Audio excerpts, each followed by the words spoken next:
Bonjour à tous, bienvenue à un nouveau question-réponse, puisque vous avez été nombreux alors à réagir à mes dernières vidéos, notamment sur, sur les tristes attentats, les tristes événements de Paris, aussi sur la vidéo sur les drogues et les addictions. Je suis très heureux de voir que vous êtes maintenant presque 10 000 à avoir visionné la vidéo, certaines de mes vidéos, ça me touche.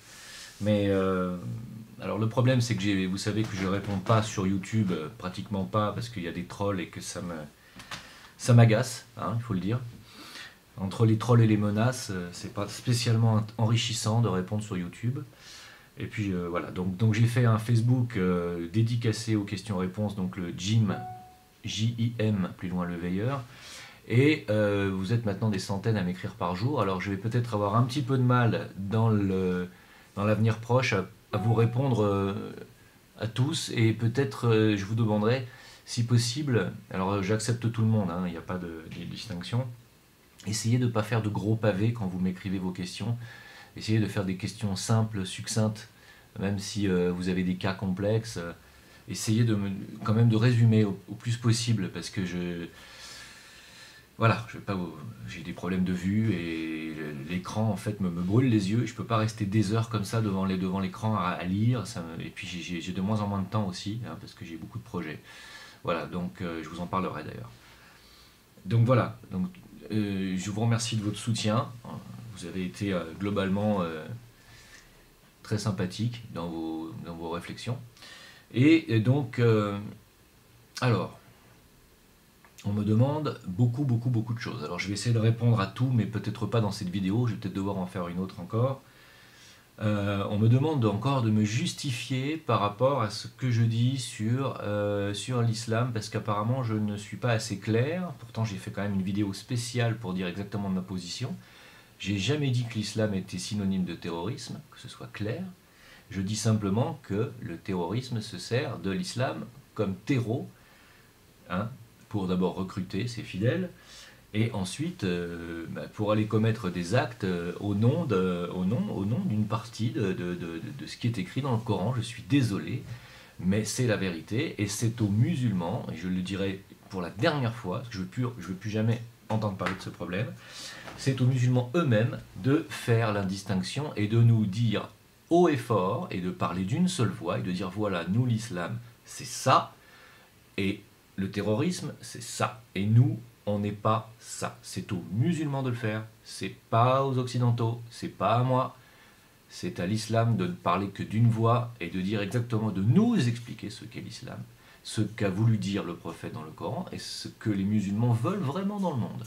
Tant qu'il y aura des wahhabites, des saouds, des takfiristes, des salafistes, des frères musulmans et j'en passe, et des djihadistes, on ne pourra pas prendre les musulmans, les vrais musulmans pacifistes, au sérieux. Voilà, c'est clair ça? Voilà, c'est tout simplement. Tout comme la franc-maçonnerie, il y a des francs-maçons qui sont fabuleux, et il y a des salopards, il y a des obédiences maçonniques maintenant qui ne sont dédiées qu'au pouvoir, au profit, à la manipulation politico-médiatique, etc., à l'infiltration. Et malheureusement, la franc-maçonnerie au départ, je vous l'ai dit, n'était pas un idéal satanique du tout, hein. Et malheureusement, il y a des francs-maçons qui ne sont pas du tout des gens bien. Et la majorité des francs-maçons que je connais, en tout cas, sont des gens très bien. Voilà, et ben c'est pareil pour l'islam. Et j'ai rien d'autre à dire, c'est pareil pour tout. Il y a des chrétiens qui ont le cœur sur la main, et puis il y a des chrétiens qui vont quand même à l'église, mais qui vont jamais donner un centime à un mendiant, ou qui ne font jamais acte de charité. Et ben c'est pareil, ils ne sont pas chrétiens. Hein. Voilà. Est-ce que vous voulez que je vous dise? Moi, je suis juste persuadé d'une chose. Je suis persuadé que les peuples aspirent à vivre ensemble et en paix. Voilà. Et il n'y a qu'en voyageant qu'on peut se rendre compte de ça. Franchement, si j'ai un conseil à donner aux gens, c'est d'aller dans des pays, même dans des pays qui leur paraissent hostiles, et de voyager, et de rencontrer, de parler avec les gens, et vous allez être surpris. Vous allez être surpris de voir à quel point les gens sont gentils dans le monde, et accueillants. Et que là où ils le sont le moins, eh ben c'est là où ils sont le plus riches. Et c'est là où justement ils vivent ils vivent dans l'égoïsme, hein, la xénophobie, et ben ce sont les pays les plus riches. C'est pas les pays les plus pauvres. Vous allez vous percevoir de ça, c'est incroyable. Comme disait Coluche, la foi c'est quelque chose qu'on attrape chez les pauvres. Et la foi mène au partage, mène à la fraternité. J'en suis convaincu de ça, moi. Ce qui mène à la division, c'est le fanatisme. C'est aller trop loin dans l'extrême. La foi, c'est pas vouloir imposer ses dogmes, c'est pas vouloir imposer sa façon de voir, c'est pas ça la foi. Et quand on me dit oui mais l'islam, tu n'es pas d'accord avec les préceptes de l'islam, machin gna gna gna, parce que c'est pas tes préceptes. Non mais je suis désolé. Et moi j'essaie pas d'imposer ma façon de vivre aux autres.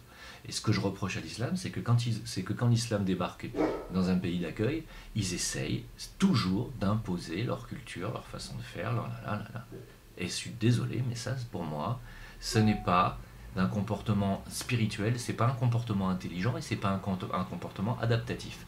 Or, l'adaptation fait partie de l'intelligence. J'ai fait une vidéo sur l'adaptation. Regardez-la. Quand on est intelligent, on s'adapte.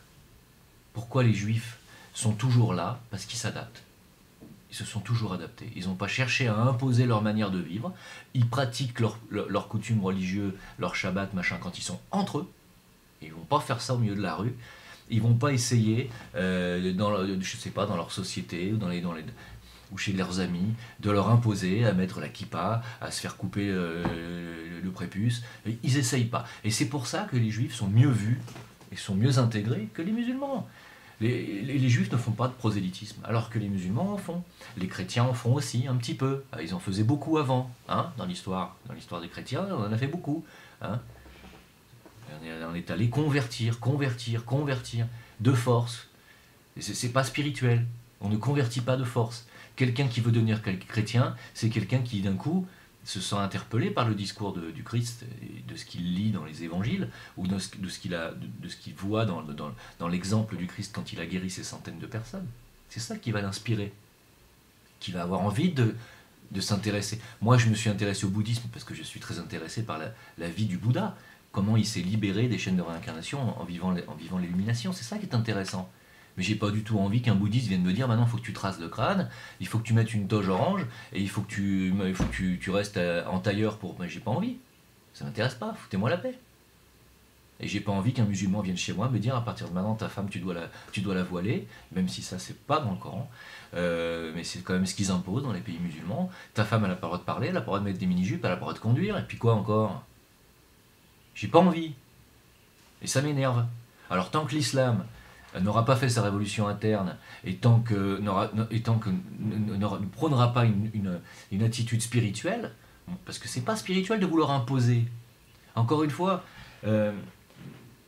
là on est... justement, je voulais faire cette vidéo sur le pouvoir, vous voyez? La notion de pouvoir. Parce que le pouvoir, ça veut dire aussi vouloir contrôler les autres. N'est-ce pas? Quand on veut imposer son pouvoir, on veut systématiquement vouloir contrôler les gens. Et le pouvoir, ça se pratique dans toutes les sphères. C'est-à-dire, vous avez le pouvoir du maître sur son chien, assis, debout, couché, fais pas ça, descends du canapé, hein, c'est déjà du pouvoir. Sur les enfants, allez faire vos devoirs, allez vous laver les dents, c'est du pouvoir. Même si c'est bien pour eux de leur apprendre qu'il faut qu'ils se lavent les dents, mais je veux dire, on exerce notre pouvoir tout le temps. Et plus on en a, plus on va l'exercer. D'accord? Et une attitude spirituelle va faire que quelqu'un qui a du pouvoir va s'en servir avec parcimonie et avec générosité, et non pas pour essayer de contrôler l'autre. Or, dans une religion, quelle qu'elle soit, en général, elle cherche toujours à contrôler les autres et à leur imposer leur façon de voir. Et leur mode de vie, et machin, et leur idéal, et leur façon de voir Dieu. Mais Allah, c'est le Dieu de tous les humains, non?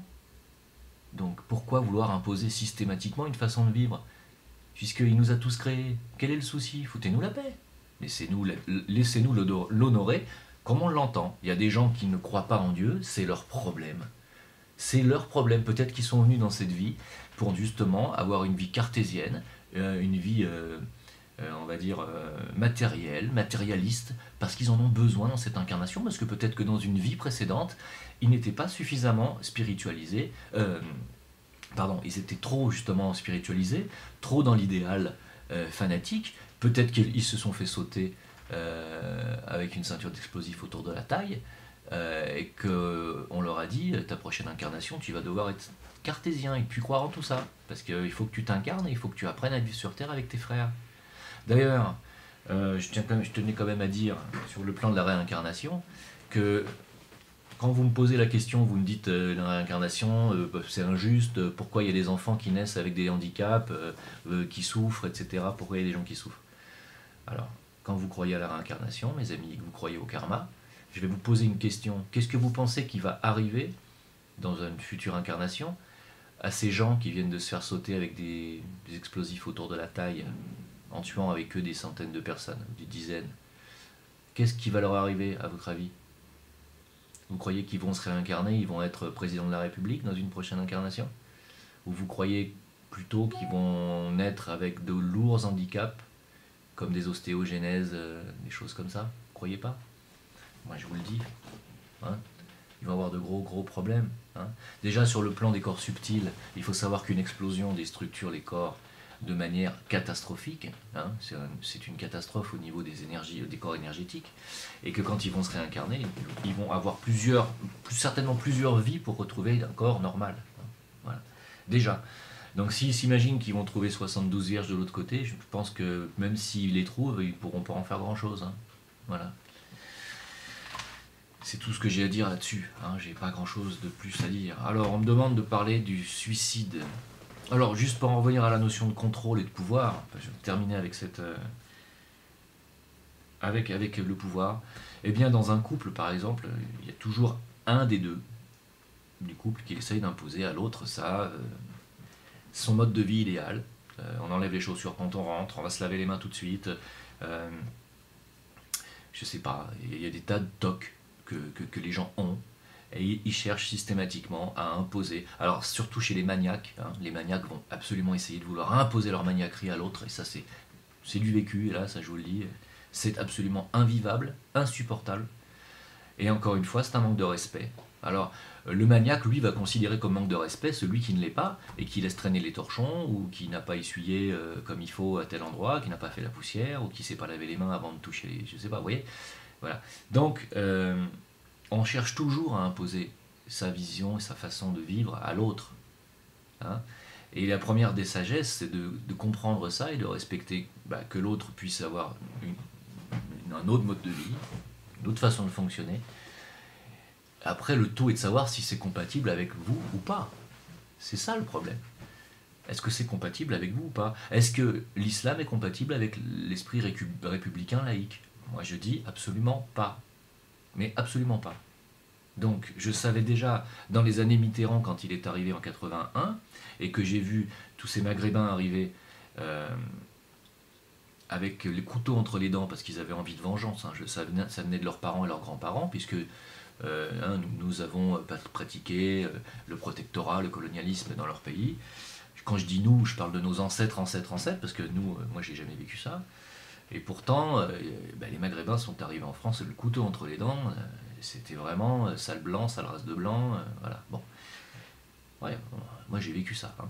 Donc, tout ça pour dire quoi? Je sais plus. Oui, que l'islam, même si ce ne sont pas des valeurs de l'islam, mais que le monde musulman en général, arabo-musulman, ne s'intégrera pas dans des valeurs de liberté, de coutume, de liberté de mœurs, etc. Non. C'est trop dogmatique pour ça. Trop dogmatique et pas assez tolérant en réalité, parce que l'islam se prône comme une religion de tolérance envers les autres croyances, mais pas une religion de tolérance envers les mœurs débridées ou délurées de l'Occident, certainement pas. Hein. Voilà, allez-y, hein, allez-y entre couples homosexuels, vous roulez des pelles à Alger en plein milieu de la place publique, allez-y. Faites mumuse, hein. Vous allez voir si l'islam est tolérant. Certainement pas. Hein. Voilà, donc c'est pas possible, ça ne peut pas s'intégrer. Voilà. Et ça pouvait pas marcher cette histoire, ça peut pas marcher. Pour moi, ça ne peut pas marcher. Voilà. L'islam qui arrive en masse dans des pays comme la Suède ou des pays comme ça qui n'ont strictement rien à voir historiquement avec l'islam, ça ne peut pas marcher. Alors quand il y a des musulmans qui m'écrivent en me disant mais l'islam a toujours vécu fraternellement avec les chrétiens, avec les juifs, encore une fois, fraternellement avec les autres croyants. Oui, parce que les us et coutumes chrétiens sont très proches des us et coutumes musulmans, figurez-vous. L'islam défend la famille, comme les chrétiens. Là, moi, où je rejoins l'islam, c'est sur ces valeurs. Je suis tout à fait d'accord avec eux. Les musulmans n'abandonnent pas leurs personnes âgées, n'abandonnent pas leurs grands-parents. Comme nous, on fait en France, où on laisse crever les vieux de chaud l'été, quand il y a des canicules, où on les retrouve dans des sacs plastiques. Hein, ça n'existe pas, ça, dans le monde musulman. Hein, ils n'abandonnent pas leurs grands-parents. Et chez les chrétiens, normalement, non plus. Hein, les vrais chrétiens. D'accord? Et ça, c'est des valeurs de familiales que je trouve très bien, moi, dans l'islam. De très bonnes choses dans l'islam, attention. Je dis simplement, voilà, bon, vous avez compris, que c'est pas en imposant sa façon de voir qu'on arrive à se faire accepter, je suis désolé. Hein, on ne se fait pas accepter de force, ça n'existe pas. Voilà. Et Bouddha l'a très bien compris, les bouddhistes l'ont très bien compris. Dans le bouddhisme, si vous avez la liberté de faire ce que vous voulez, parce qu'on considère que ça fait partie, de votre évolution. À partir du moment où vous ne nuisez pas aux autres. Attention, bien sûr. Voilà. Donc, première question sur le suicide. Qu'arrive-t-il aux suicidés? Alors, j'en ai parlé déjà, hein, il me semble, hein, sur la vidéo sur la mort. Hein. Le suicide. Alors, normalement, les suicidés se réincarnent pour revivre exactement la même vie qu'ils ont fui. Puisque si on vit une expérience, c'est parce qu'on en a besoin sur le plan de l'âme, hein, et du nettoyage karmique. Donc ça sert à rien de fuir, parce que va falloir la revivre. J'ai rien d'autre à dire de plus là-dessus. C'est pas considéré comme quelque chose de lumineux de se suicider, ni de choisir l'heure de sa mort, ni de se faire euthanasier. On a un libre arbitre, on peut se permettre de mettre fin à ses jours, c'est pas discutable. Mais l'âme, vous savez, quand vous vous incarnez, vous savez, l'âme sait pour combien de temps, pour combien d'années est-ce que vous allez vivre, on le sait à l'avance déjà. L'âme le sait à l'avance. Hein. Et il est prévu un certain nombre d'années. Alors, c'est un peu compliqué à vous expliquer comme ça, mais lorsque vous mettez fin à vos jours avant terme, c'est-à-dire avant ce qui était prévu par le programme de votre âme, vous êtes obligé de toute façon de vivre jusqu'à le temps qui était prévu par cette incarnation. Et le problème, c'est que comme vous ne pouvez plus vivre le temps qui reste sur Terre, dans votre corps, vous allez le vivre dans une autre dimension, n'est-ce pas, qui va être le bas astral, qui va être pour vous bien pire. Voilà, c'est tout ce que j'ai à dire là-dessus.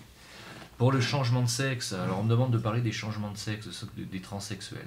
J'en ai parlé déjà, il me semble aussi. Les changements de sexe, qu'est-ce que vous voulez que je vous dise? Vous incarnez pour vivre une expérience dans un corps avec une polarité sexuelle. C'est pas pour faire mumuse avec vos sexes. Dieu ne nous a pas fait, si vous croyez en Dieu, on n'a pas été créé pour se faire couper le prépuce, pour se faire exciser. On n'a pas été créé pour changer un pénis en vagin, et vice-versa. Et il y a des raisons à ça, d'accord? Voilà. Donc, si vous croyez en Dieu et en sa création, pourquoi aller faire mumuse avec la création? On n'est pas habilité à faire ce genre de choses. Hein. Voilà. De plus, je tiens à dire que les... Alors, je vais encore me faire des ennemis, mais tant pis, de toute façon, j'ouvre ma gueule, j'y peux rien, c'est comme ça. Les gens qui s'adonnent aux pratiques homosexuelles, transsexuelles, ce genre de choses, ça nous vient de très loin. Hein. Ça nous vient de très loin, ça nous vient d'une époque, je dirais même jusqu'à dire pré-lémurienne, à une époque où l'homme était androgyne, effectivement, et où il n'avait pas encore vraiment... on s'incarnait d'un sexe à l'autre, et on n'avait pas encore vraiment compris le but de la polarité. C'était une époque très reculée, où c'était pas vraiment grave, si vous voulez. Voilà. De passer d'un sexe à l'autre, c'était... Voilà. Sauf qu'aujourd'hui, c'est plus du tout le cas, les enfants, c'est plus du tout comme ça. Hein. Voilà. Aujourd'hui, nous sommes des gens conscients, des êtres conscients, intellectualisés, et il n'est plus question de faire mumuse avec ce genre de choses. Alors, moi, je vous dis pas ça sur le plan personnel, moi, j'en ai rien à faire de ce que vous faites. Strictement rien à faire. Voilà. Moi, je vois les gens qui souffrent et j'essaye de les aider dans leur souffrance. Donc, on me pose des questions, je réponds du mieux que je peux. C'est pas moi qui dis que c'est pas bien, que c'est si. Moi, je suis pas moralisateur, je suis pas pasteur, je suis rien du tout, moi. Hein. Moi, je vous dis les choses telles qu'elles sont vues par les maîtres de sagesse, humblement. Je vous dis les choses telles qu'elles sont vues par les gens qui essayent de nous aider à nous élever et qui nous disent si vous faites ça, vous accélérez pas votre évolution. Voilà. Moi, je transmets ce message, c'est tout ce que j'ai à dire. Moi, je ne suis pas là pour vous condamner, faites pas ci, faites pas ça, je m'en fous. Faites ce que vous voulez. Vous voyez, je réponds. Non, mais je mets ça au point parce que parmi les trolls et parmi les mots que je reçois, c'est t'es intolérant, t'es moralisateur, t'es ci, t'es ça, tu juges. Non, non, moi je vous juge pas. Je vous dis simplement ce qu'il en est, je réponds à votre question. Voilà. Bon. Pour les rêves lucides. Alors, les rêves lucides. Donc, quand on dort la nuit, quand on commence à s'endormir, quand ça s'assoupit, notre conscience change de corps. Notre conscience va quitter le cerveau physique et va aller se loger dans le corps vital. Le corps vital se détache, excusez-moi, je viens de dire une bêtise, va se loger dans le corps émotionnel. Hein, la conscience va se loger dans le corps astral. D'accord ? Et dans la partie supérieure du corps éthérique. D'accord ? Le corps vital, lui, a besoin que les corps subtils supérieurs se retirent pour pouvoir faire son travail de réparation des tissus. Je parle le corps vital et le corps qui vitalise le corps physique. Si on enlève le corps vital du corps physique, le corps physique devient un morceau de chair inerte et absolument sans sensation. Hein. Quand on vous enlève votre corps vital de votre main, on peut vous enfoncer une aiguille dans la main, vous ne sentez plus rien, comme ça se passe en hypnose. L'hypnose sert à décrocher le corps vital du corps physique. C'est comme ça qu'on peut arriver à opérer des gens sous hypnose. Hein. Il n'y a plus du tout de sensation de douleur, c'est fini. À partir du moment où le corps vital est retiré du corps physique, il n'y a plus aucune sensation de douleur. Vous pouvez tremper votre main dans la glace, vous ne sentez rien. Voilà. Donc c'est bien le corps vital qui est le transmetteur des sensations. Hein. Et le corps vital est également réparateur des tissus physiques. Donc, votre conscience, la nuit, change de corps. Vous savez qu'on est une superposition de différents corps, je vous l'ai déjà expliqué. Il va se retirer, votre conscience va se retirer dans les parties supérieures du corps éthérique. Vous savez que le corps éthérique est composé de 4 couches.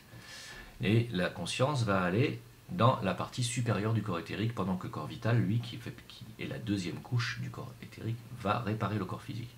Pendant ce temps-là, alors il se peut que votre conscience aille aussi dans les corps émotionnels, voire les corps mentaux, pour ceux qui sont très spirituellement élevés.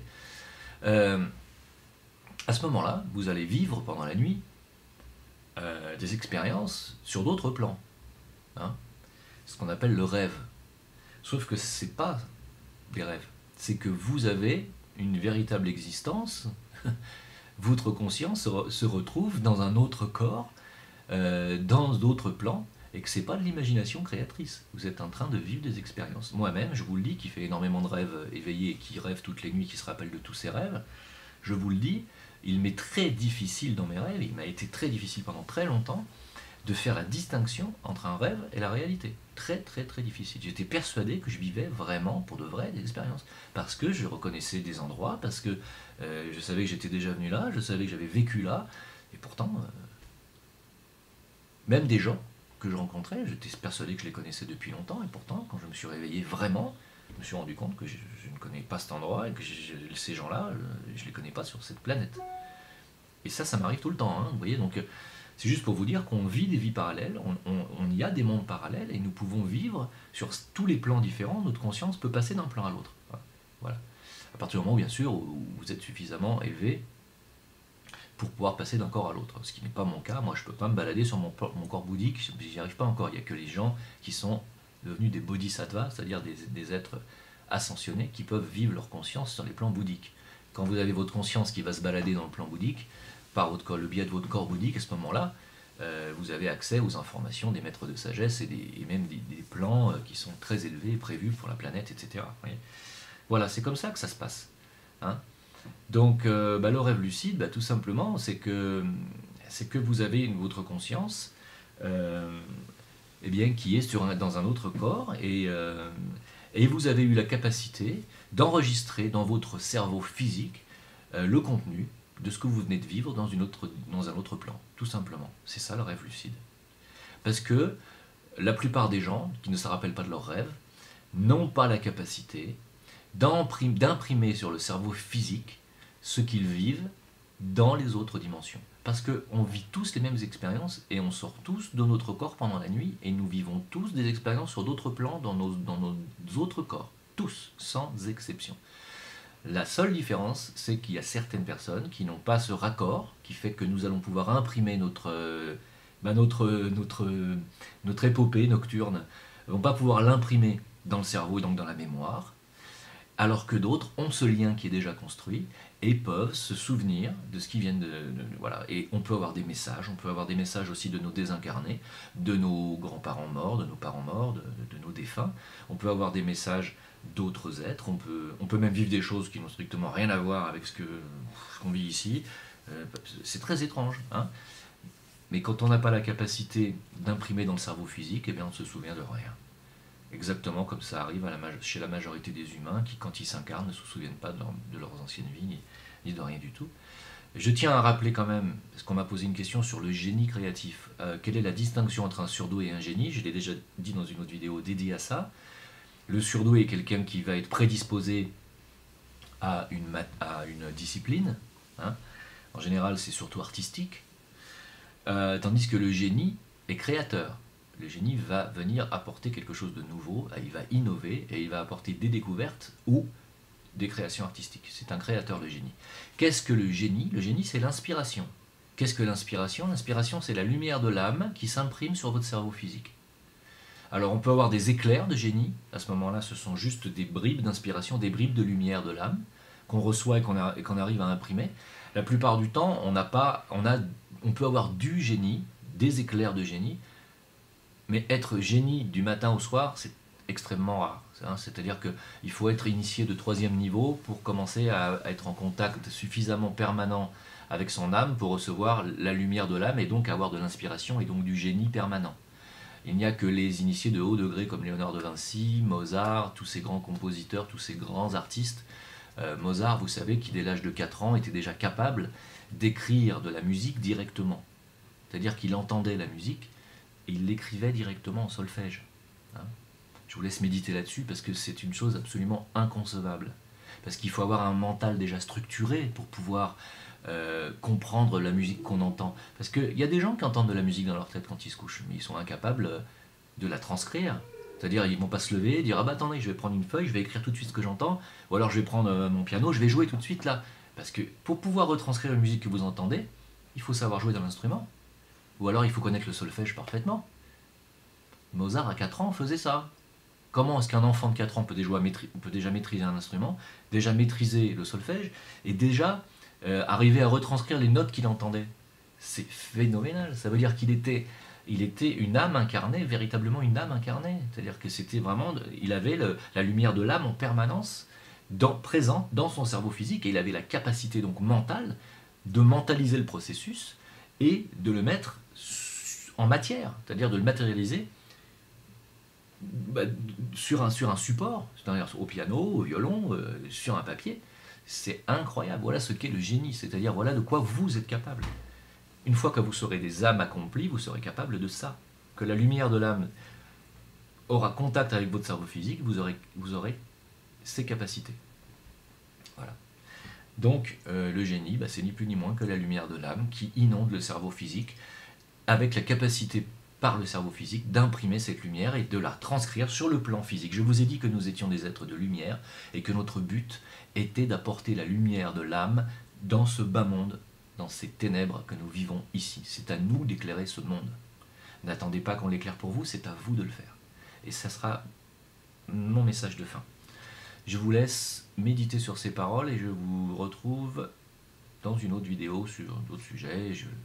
Je vais faire le tri parmi vos réponses. Merci beaucoup. À bientôt.